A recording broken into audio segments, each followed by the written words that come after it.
আবু জেহেল মুশরিক হয়ে মরার পেছনে কারণ কি ওইটা আগে জানতে হবে। কারণ আমরা যদি ওই রকম কোন আচরণ করি, ওর ঈমান ছিল আল্লাহর উপরে, আল্লাহকে বিশ্বাস করতো। আমা ইউমিনু আকসারুহুম বিল্লাহি ইল্লা হুম মুশরিকুন, সূরা ইউসুফ 13 নম্বর পারা 7 নম্বর পৃষ্ঠা 3 নম্বর লাইনে শেষ নাম্বার উপর 106 নম্বর আয়াত। আল্লাহ বলেন ওদের অধিকাংশ ঈমান ছিল কিন্তু ওরা ছিল মুশরিক। কি ছিল? আজ বাংলাদেশে আমাদের ঈমান আছে, কিন্তু যদি মুশরিকের কোন আকীদা থাকে, ও যদি জাহান্নামে যায়, আমাদেরকে জোরে বলে। আবু জেহেলের দাড়ি ছিল, জুব্বা ছিল, পাগড়ি ছিল, তসবিহ ছিল হাতে, সবই ওকে। আপনি তো শুধু ভাঙ্গরা মসজিদের ইমাম, ভাঙ্গরা মসজিদের সভাপতি। আবু জেহেল ছিল একেবারে মক্কার সভাপতি। এরপরও মুশরিক হয়ে মরার পেছনে কারণ দুইটা। এক নম্বরে কারণ হচ্ছে ইকরার বিল লিসান করেছে, মুখে পড়তো কালেমা। তাসদীক বিল জিনান, অন্তরে বিশ্বাস ছিল না ওটা আল্লাহ জানে, আমি বলতে পারবো, কিন্তু আমল বিল আরকান এইটা ছিল না। আজ আপনি বাংলাদেশের দিকে তাকান, অনেক হিন্দু পর্যন্ত ইকরার বিল লিসান করে।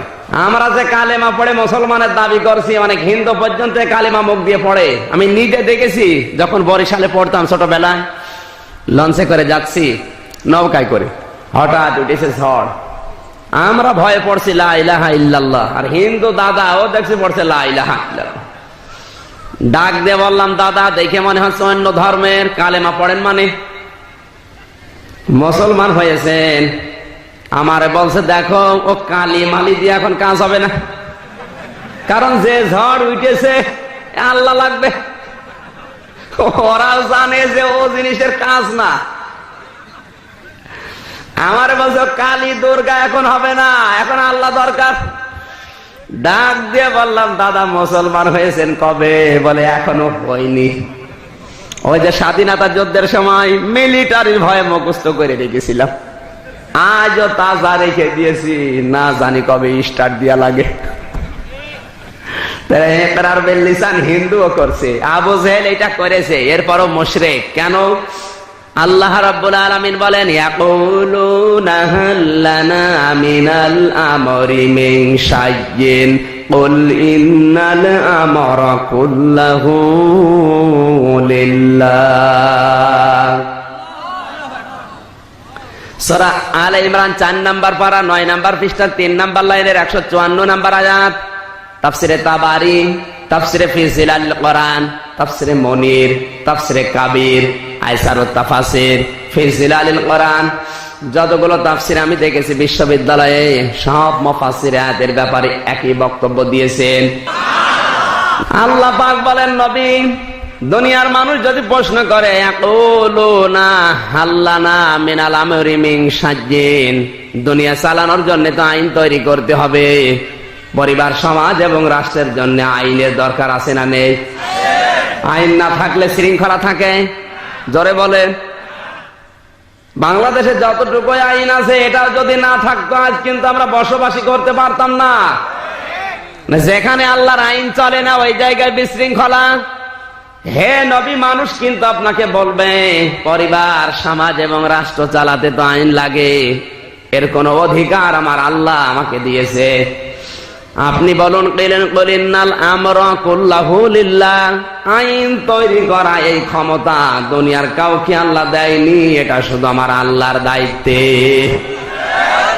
পৃথিবীর কাউকে দায়িত্ব আল্লাহ দেয়নি, এ অধিকার কার? জোরে বলেন। আপনার পরিবার কোন নিয়মে চলবে, আপনার সমাজ কোন নিয়মে চলবে, রাষ্ট্র কোন বিধানে চলবে, এই যে আইনগুলো, এই নিয়ম নীতিগুলো দুনিয়ার কারো হাতে আল্লাহ দেয়নি। কারণ আল্লাহ যদি কাউকে দিত, ও হয় ব্যক্তি স্বার্থে, নাই দলীয় স্বার্থে, নাই যে নিজের স্বার্থে আইন বানাতো। জোরে বলুন। আজ পৃথিবীতে অনেকে নিজের স্বার্থে, দলীয় স্বার্থে, ব্যক্তি স্বার্থে আইন তৈরি করে, এই জন্য আপামর জনতার ক্ষতি হয়। আপনি রাগ করলেন?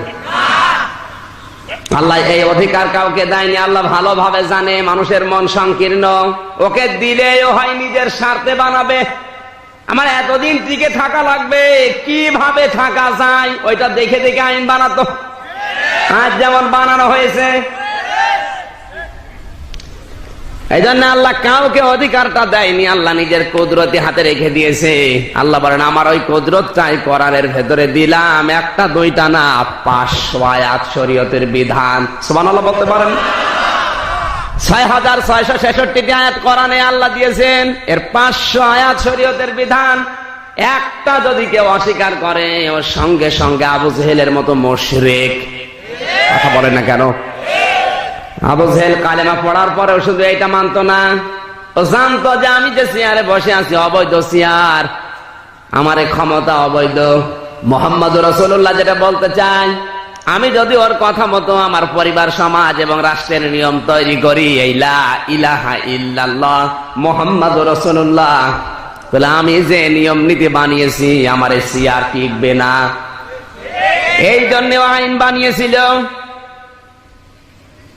আজ পৃথিবীর ময়দানে অনেকে কিন্তু এই চিন্তায় করে, হুজুর যা বলে মিথ্যা বলে না, কিন্তু এগুলো মানতে গেলে আমার যে অবৈধ ক্ষমতা থাকবে না, তখনই বলে এটা রাজনীতি।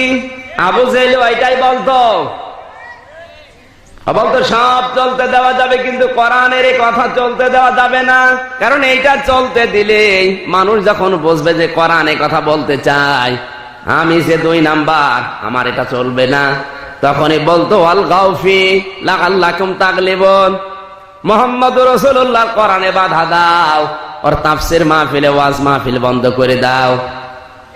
ওগুলো বন্ধ যদি করতে পারো তোমাদের বিজয় আসবে, তোমরাই গালেব হবে। কারণ আমাদের বাপ দাদাদের গালি দেয়। আজ হয়তো অনেক আবু জেহেল আছে কথা বলে না যে বাপ দাদাদের গালি দেয়, বলে রাজনীতি করে। কথা কিন্তু একই কথা বলেন, একটা কথা আপনি খণ্ডন করতে পারবেন না।